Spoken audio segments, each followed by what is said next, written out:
Olha só, gente, o Conselho Federal de Medicina proibiu a prescrição de alguns tipos de terapia hormonais como fins estéticos. Esse será o nosso bate-papo aqui. Estou recebendo hoje o médico endocrinologista, né? Dr. Mário Toscano Filho. E ele vai tirar nossas dúvidas e as dúvidas de vocês de casa também. Se vocês têm dúvida, já vão lá, 45-9925-4747. Bora interagir com a gente? Bora lá? Bom, primeiro lugar, boa tarde, doutor Mário. Seja bem-vindo ao nosso Ver Mais. Boa tarde, Mauro. Obrigado mais uma vez pelo convite. Sempre um prazer estar aqui com vocês. Não, é um prazer você tirar essas dúvidas pra gente, porque a gente já traz os assuntos que estão na semana e a população, as pessoas têm dúvida. Eu queria que o senhor começasse explicando pra gente, né? Porque muitas pessoas, eles procuram as terapias hormonais para fins estéticos. Mas, geralmente, quais que são essas terapias, doutor, que elas procuram esses medicamentos? Bom, é o seguinte, hoje está realmente havendo uma febre em busca do corpo ideal, né, da melhor composição corporal, da melhor versão, todo mundo em busca da sua melhor versão. E atrás disso, as pessoas, então, existem uma demanda muito grande pelos hormônios, né? Então, mais especificamente pela testosterona, que é um hormônio masculino, predominantemente masculino, e que também as mulheres produzem mais uma quantidade bem inferior, mas que gera todo um ganho de massa muscular, massa magra, redução de gordura corporal, mais de força, disposição, melhora a libido, enfim. Então, a princípio é excelente. Porém, existe um nosso sistema glandular endócrino, ele mantém um equilíbrio, certo? Hipotalâmico, hipofisário, glandular. Então, a indicação da utilização de hormônios sempre tem que haver um diagnóstico e uma deficiência comprovada laboratorialmente, que geralmente o paciente vai ter sintomas. Aí sim existe a indicação formal da utilização desses hormônios. Agora, quando se utiliza com a finalidade única e exclusivamente estética, para melhora de composição corporal, ou apenas a questão, né, da silhueta, melhorar a silhueta, você, ao usar um hormônio que não está em deficiência, você provoca um desbalanço desse sistema endócrino. Aí é que está o problema. Doutor, e por que, mas também recentemente, né, foram alguns hormônios, eles foram proibidos, né? É por causa disso, por causa desse abuso também? Exato. Existe, então, também hoje muito se falando em chips, né? Os chips, os implantes hormonais, chip da beleza. Então, a gente está falando também de hormônios muito utilizados pelas mulheres, que no caso da gestrinona é um hormônio sintético que tem a sua indicação formal para alguns casos assim, específicos de endometriose, para mulheres que têm TPM, para algumas situações específicas. E esse hormônio, ele popularmente ficou conhecido como chip da beleza. Por quê? Porque ele trata-se de uma via de administração subcutânea, então é um implante, certo? Porém, o uso é muito restrito, são poucos casos que têm a devida indicação. E o que começou a haver é uma procura desses hormônios sintéticos com essa finalidade. Só que o paciente ele vem só pensando nos pontos benéficos, porém todo hormônio ele também tem os seus riscos e os seus potenciais efeitos colaterais. Certo? E aí realmente é que é um problema, porque os efeitos colaterais eles incluem alterações corporais, como aumento da oleosidade da pele, aumento de espinhas, como, por exemplo, o engrossamento da voz nas mulheres, começa a ter características masculinizantes nas mulheres, crescimento de pelos, crescimento de clitóris. Nos homens, o abuso de testosterona pode dar efeitos contrários, então um homem está funcionando normalmente, o seu metabolismo, ele começa a ter atrofia testicular, ele começa a ter ginecomastia, que é o aumento da mama, pelo uso abusivo desses hormônios sem a devida deficiência e indicação. E assim, doutor, quais que foram esses hormônios que foram proibidos?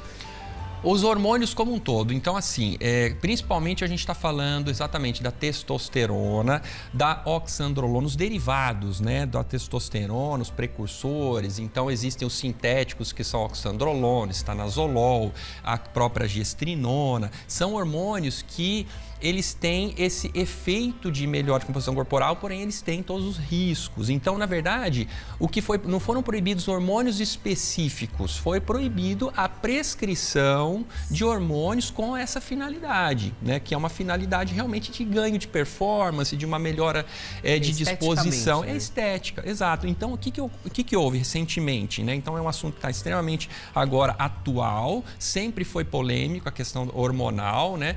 E a questão é que o Conselho Federal de Medicina, baseado no movimento que houve das sociedades médicas, das especialidades médicas no Brasil, então a gente está falando da Sociedade Brasileira de Endocrinologia, de Cardiologia, Urologia, Dermatologia, Ginecologia, Medicina do Exercício e do Esporte, eles se uniram, fizeram uma carta pedindo para que o CFM tomasse medidas no sentido de tentar inibir essa prescrição inadequada, porque está havendo muitos médicos promovendo cursos para médicos de como prescrever esses hormônios, certo?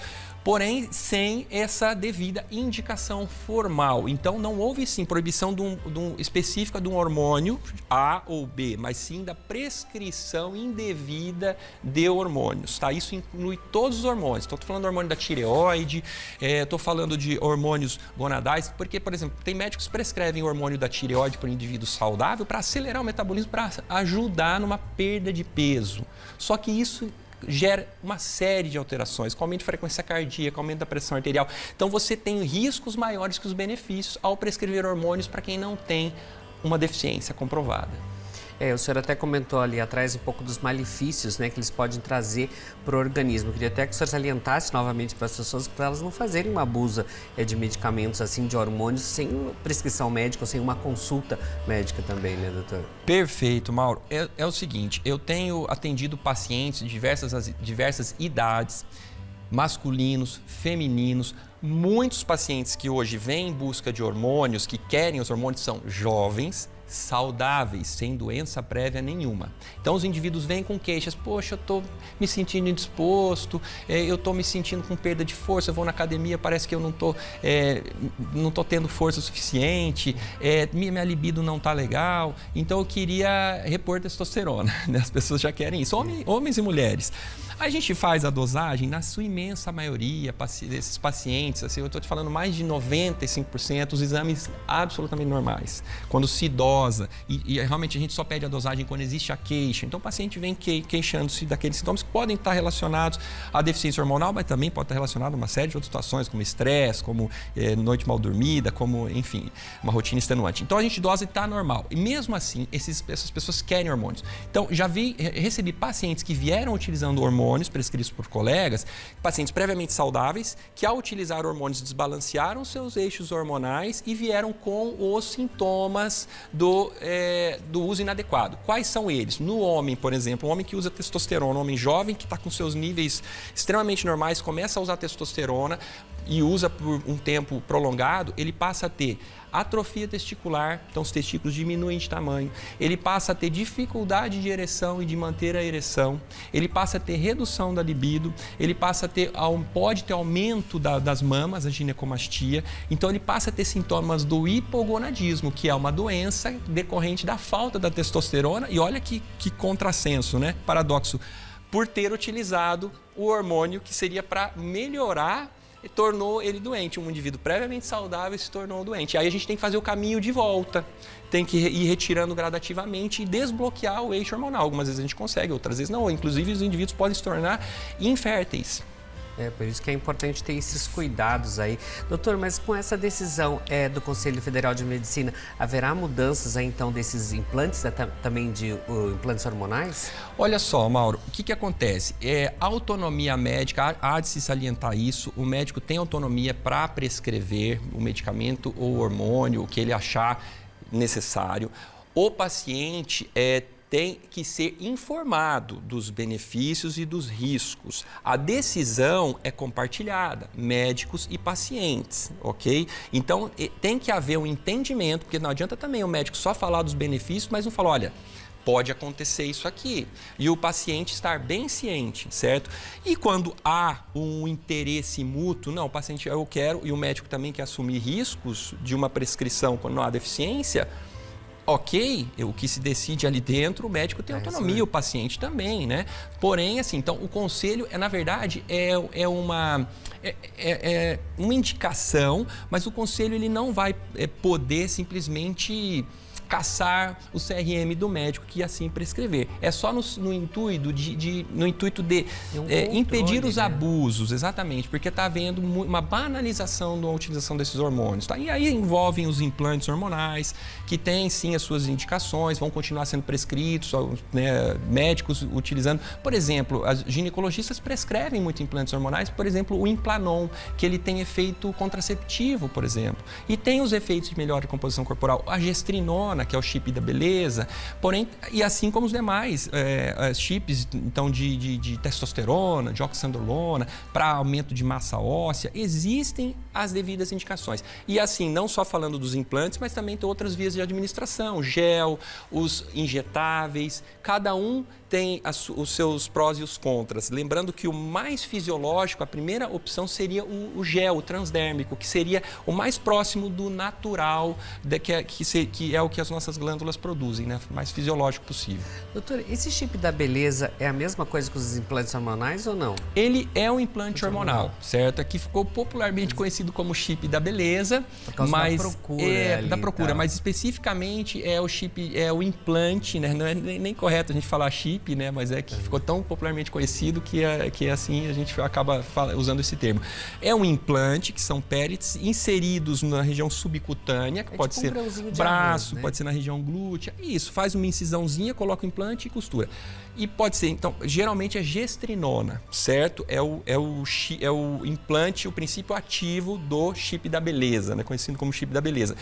Vale salientar que esses implantes, o problema dos implantes é que, uma vez inseridos, eles são absorvíveis. Então, se começar a dar efeito colateral, geralmente eles têm uma duração de 6 meses, por exemplo, de liberação desse hormônio. Se a pessoa se arrepende, começa a ter muita acne, começa a ter muita oleosidade da pele e acontece muita queda de cabelo, não tem como retirar. O paciente tem que ficar até finalizar o efeito ali do tempo de meia-vida. Doutor, e quando que é indicado esses implantes hormonais? É quando tem deficiência, ele fez os exames e é indicado pelo médico? Exatamente. Por exemplo, nos homens, não faz parte de diretrizes, nem guidelines, nem protocolos. A primeira linha de reposição de testosterona para os homens seria transdérmico, que é o gel, ou injetável. E aí a gente está falando de testosterona de curta duração e longa duração. Aí é questão de meia-vida da medicação. Esses são os protocolos seguidos exatamente por estudos, comprovadamente seguros e tudo mais. Já os implantes, eles não fazem parte dos protocolos, tá certo? E nas mulheres, sim, tem essa indicação dos implantes para métodos contraceptivos, como o Implanon, ou nessas situações de endometriose, de TPM, que seria os implantes de gestrinona. Doutor, e assim, quais que são os riscos desses implantes hormonais da pessoa fazer sem ter os cuidados ou procurar um médico ali? O senhor comentou alguns ali, mas então tem risco, tem que ter cuidado na aplicação. Porque fulano usou, é bom, vou usar também. Fulano comprou, vai lá, já usa o do fulano também. Isso já não pode. Né? Não pode, exatamente. São substâncias que elas têm uma repercussão, né? Então, no sistema metabólico endócrino, tem que sim ter muito cuidado na utilização. Não adianta ficar achando que só vai trazer benefícios, sempre tem que avaliar os benefícios e os benefícios sempre tem que superar os riscos. A gente falando de hormônios também no geral, também é importante salientar, muitas pessoas procuram pelo GH, o hormônio do crescimento. E o GH que também tem a questão de promover a questão de melhora de composição corporal. Porém, é o hormônio do crescimento, que se utilizado de maneira errada em adultos, pode aumentar a parte muscular, mas também pode aumentar coração, pode aumentar vísceras, pode aumentar extremidades de dedos, de pés, fazer acromegalia, tem que ter muito cuidado. Então, por exemplo, uma criança ou adolescente que tem deficiência no hormônio do crescimento precisa crescer, absolutamente indicado. Agora tem que ter cuidado, adultos, com a questão da finalidade estética. Bom, gente, olha aí, praticamente uma aula nessa tarde, né? Mas se você ficou mais em dúvida, ficou curioso aí também, tem o Insta ali do Dr. Mário, só você entrar em contato com ele, de repente quer saber um pouquinho mais, doutor, eu estou usando assim, tá dando alguma coisa, conversa com ele que com certeza ele vai ajudar. E se você quiser algum assunto também relacionado a isso, mande suas sugestões de pauta que a gente convidou o Dr. Mário novamente. Obrigado, gratidão. Muito obrigado. Bom retorno aí pro consultório. Muito obrigado.